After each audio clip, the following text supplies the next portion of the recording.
मत्ती की इंजील बाब 16। फिर फरीसियों और सदूकियों ने पास आकर आजमाने के लिए उससे दरख्वास्त की कि हमें कोई आसमानी निशान दिखा। उसने जवाब में उनसे कहा, शाम को तुम कहते हो कि खुला रहेगा, क्योंकि आसमान लाल है, और सुबह को ये कि आज आंधी चलेगी, क्योंकि आसमान लाल और धुंधला है।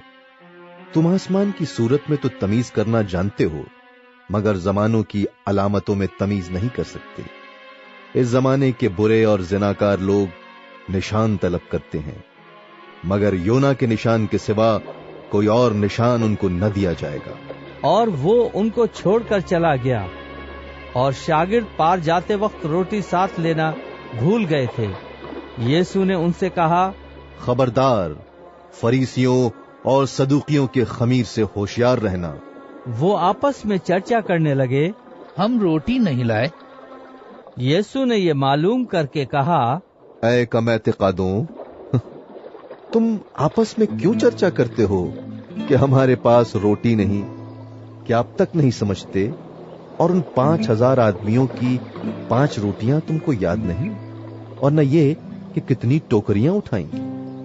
और न उन 4,000 आदमियों की 7 रोटियां? और न ये कि कितने टोकरे उठाए? क्या वजह है कि तुम ये नहीं समझते कि मैंने तुमसे रोटी की बाबत नहीं कहा?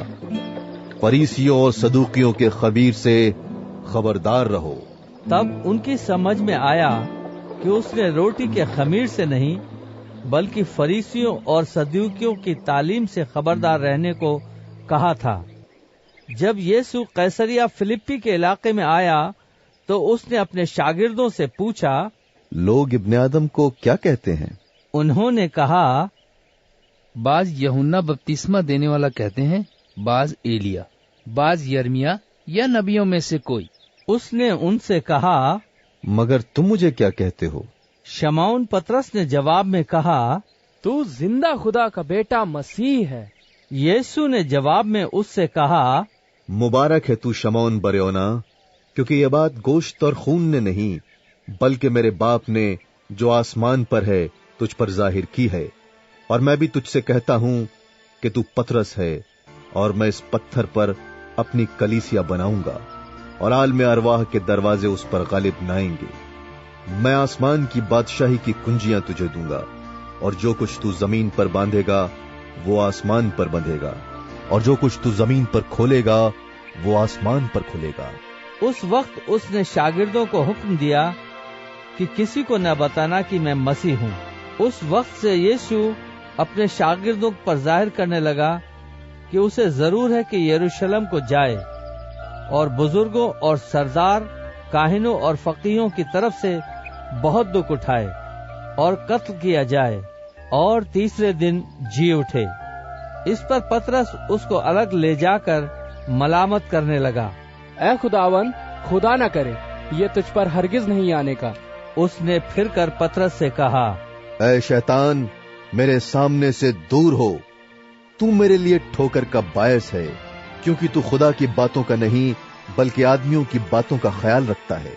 उस वक्त यीशु ने अपने शागिर्दों से कहा, अगर कोई मेरे पीछे आना चाहे तो अपनी खुदी का इनकार करे और अपनी सलीब उठाए और मेरे पीछे हो ले।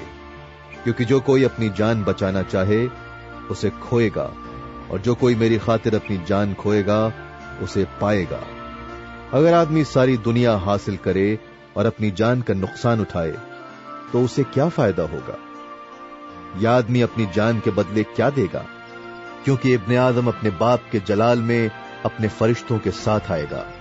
उस वक्त हर एक को उसके कामों के मुताबिक बदला देगा।